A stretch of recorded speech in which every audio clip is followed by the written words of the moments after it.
ஹரி ஓம். சமயப்பற்று என்பதை பற்றிய ஒரு சிந்தனை இந்த காலகட்டத்தில் இதனுடைய சரியான பொருள் என்பது தெரியாமல் மக்கள் குழம்பி இருப்பதால் நாம் இதை பற்றி சாஸ்திரம் என்ன கூறுது அப்படின்னு சிந்திக்கலாம். ஆக்சுவலாக சமயப்பற்று என்பது வெளித்தோற்றம் மட்டுமல்ல, அதாவது வெளி வேஷங்களும் பழக்க வழக்கங்களும் சமய அனுஷ்டானங்கள் ஆகாது. மனதினுடைய ஆட்டிடியூட், மனப்பாங்கு தான் சமயப்பற்று விளக்கும். ஒரு பகைமை, பொறாமை, ஆசை, ஆணவம் முதலியவை இல்லாமல் குற்றங்களை களைய முயலுகின்ற முயற்சி உன்னிடம் இருக்குன்னா அதுக்கு பேரு சமயப்பற்று. அன்பும் அமைதியும் ஒரு தன்னலம் கருதாமை, செல்ஃபிஷ்னஸ் இல்லாம உன்னிடத்தில் நீ இருந்தாய் என்றால் நீ ஒரு சமயத்தை சாராதவனாக இருந்தாலும் நீ சமயப்பற்று உடையவனே. இறைவன் ஒருவனே. அவனது ஆட்சியில் பூமியின் மேல் ஒரு குடையின் கீழ் கொண்டு வருவேன் என்று நினைப்பது மனிதனின் அகங்காரம். இது இறைவனின் சித்தம் அன்று. அப்படி நினைப்பது மனிதனின் சித்தம். ஏன்னா இறைவன் ஒருவனே, மனங்கள் பல பல, மனிதனுடைய இயல்புகள் பல பல, எத்தனையோ மனங்கள், அத்தனை மதங்கள், பிலாசபி இருக்கிறத நம்ம பார்க்கிறோம். இப்போ இறைவன் மனிதனுடைய இயல்புக்கு ஏற்றவாறு உருவமாகவோ உருவமற்றதாகவோ பல வடிவங்களுடன் ராமனாக, கிருஷ்ணராக, காளியாக, இயேசுவாக, அல்லாவாக வருகிறார். இப்படியெல்லாம் வருவதற்கு ஒரே காரணம் மனிதனுடைய அகங்காரத்தை இல்லாமல் செய்வதற்காக. அந்த அகங்காரம் அஞ்ஞானத்தினால் வந்தது. இதை பற்றி விவேகானந்தர் கூறும்போது, மற்றவருடைய வழி உன்னுடைய வழி அன்று. உன்னுடைய இயல்பை அறிந்து உன்னுடைய வழியை கண்டுபிடி. அப்படி நீ கண்டுபிடித்து விட்டாய் என்றால் உன் வேலை முடிந்து விட்டது. வெறுமனே கையை கூப்பிக்கொண்டு அந்த வழியில் சரணமடைந்து விடு. அதில் உள்ள வேகமே உன்னை குறியில் கொண்டு சேர்த்துவிடும். இதை ராமகிருஷ்ணர் சொல்லும்போது சொல்றாரு, குளத்தில் கூட ஒன்று விழுந்துருச்சு. பரந்த குளத்தில் அது எங்கே விழுந்தது என்று சரியாக தீர்மானிக்க வேண்டும்.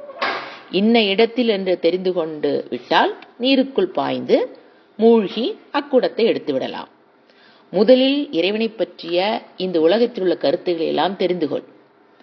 அவைகளில் உன் இயல்புக்கு ஒத்த ஒரு வழியை தேர்ந்தெடுத்து அதில் ஆழ்ந்து மூழ்கு, இறைவனை கண்டுகொள்வாய்.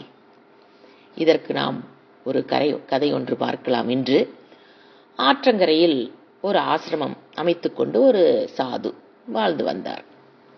அவர் அழகிய சித்தம். அவருடைய சித்தமெல்லாம் சிவமயம். மனமறிந்து எறும்புக்கு கூட தீங்கு செய்ய மாட்டார். காரிய நிமித்தம் எப்போதாவது ஆற்றை கடந்து நகரத்துக்கு சென்று வருவார். ஆற்றை படகில்தான் கடக்க வேண்டும். சாது இறைவன் படைப்பான உலகத்தை நன்கு ரசிப்பார். படகு பிரயாணம் அவருக்கு ரொம்ப பிடிக்கும். அப்படி போகும்போது வரும்போதும் சில போக்கிரிகள் தொந்தரவுக்கு ஆளானார். அவர் ஆனால் அது பெருசா பொருள்படுத்தவில்லை. ஒரு நாள் நகரத்திலிருந்து ஆற்றை கடந்து ஆசிரமத்துக்கு திரும்பிக் கொண்டிருந்தார். படகில் ஒரு இடத்தில் அமர்ந்திருந்தார். படகு புறப்பட்டது. தியானத்தில் நீக்கமர எங்கும் நிறைந்திருக்கும் இறைவா, நம் உள்ளத்திலும் இருக்கிறார். இறைவனை வெளியில் தேடாதே, உள்ளத்தில் இருப்பதை உணர்ந்து கொண்டிரு என்று தினசரி அவரது தியானம். அதை தியானித்துக் கொண்டிருந்தார். அப்ப கண்களை மூடி இருந்ததுனால அவருக்கு வெளியில் என்ன நடக்குதுங்கிறது அவரை அறியாமல் இல்லை, அறிந்து கொண்டுதான் இருந்தார். அப்ப படகில் சில போக்கிரிகள் அவரை ஜாடையா கேலி செய்ய ஆரம்பிக்கிறாங்க. போக போக விவரமானது ஒருவன் போலி தியானத்தை கலைக்கிறேன் பார் என்று அவருடைய துணியை பிடித்து இழுத்து விட்டான். மற்றொருவன் சட்டை மேல் ஆற்று நீரை தெளித்தான். தண்ணீரில் விடப்பட்ட மீன் போல சச்சிதானந்தத்தில் நீந்திக் கொண்டிருந்த அவருக்கு கண்களை திறக்க மனம் வரவில்லை. சாது பிடிவாதம் பிடிக்கிறார் என்று நினைத்துக் கொண்ட ஒருவன் அவரை செருப்பாலும் அடித்து விட்டான். இது அதிகப்படி யாரும் எதிர்பார்க்கவில்லை. இயற்கை சக்தியாலுமே பொறுத்து கொள்ள முடியவில்லை. மனிதன் செய்யும் சிறு கேடுகள் எல்லாம் சேர்ந்து சுனாமியாக வருவதைப் போல் ஆறு சீற்றம் கொண்டது. பேரலையில் மாட்டிக்கொண்டு விட்டது. கவிழ்ந்து விடும் என்ற சூழ்நிலையில் படகில் இருந்த எல்லோரும் தவற்றை உணர்ந்து பயந்து அவரை விட்டு விலகி நின்றனர். இன்னும் அவர் தியானத்தில் தான் இருந்தார். அப்பொழுது வானத்தில் ஒரு அசரீரி கேட்டது. ஓ சாது, இப்போது சொல், படகை கவிழ்த்து விடட்டுமா? சாது கண்களை விழித்து பார்த்தார். அசரீரி வந்து வானத்தை பார்த்து சொன்னார், இறைவா, நீ எப்போதிலிருந்து சாத்தானின் மொழியில் பேச ஆரம்பித்தாய்? ஆறு சீற்றம் தணிந்து அமைதியானது. பழையபடி படகு பயணம் தொடர்ந்தது. பயணிகள் அவருடைய மகிமையை தெரிந்து கொண்டு கைகட்டி வாய்ப்பொத்தி அவரை வணங்கி நின்றனர். அப்பொழுது அமைதியான வானத்திலிருந்து மீண்டும் ஒரு அசரீரி கேட்டது. இப்போது பேசியவர் இறைவன். ஓ சாது, முன்பு பேசியது சாத்தான். அவன் குரலை மாற்றி என் குரலில் பேசினான். என் குரலில் பேசினாலும் சாத்தானினுடைய மொழியை பிரித்து உணரக்கூடிய நீ உண்மையிலேயே என்னுடைய மெய்யன்பன் பக்தன் என்று கூறியது.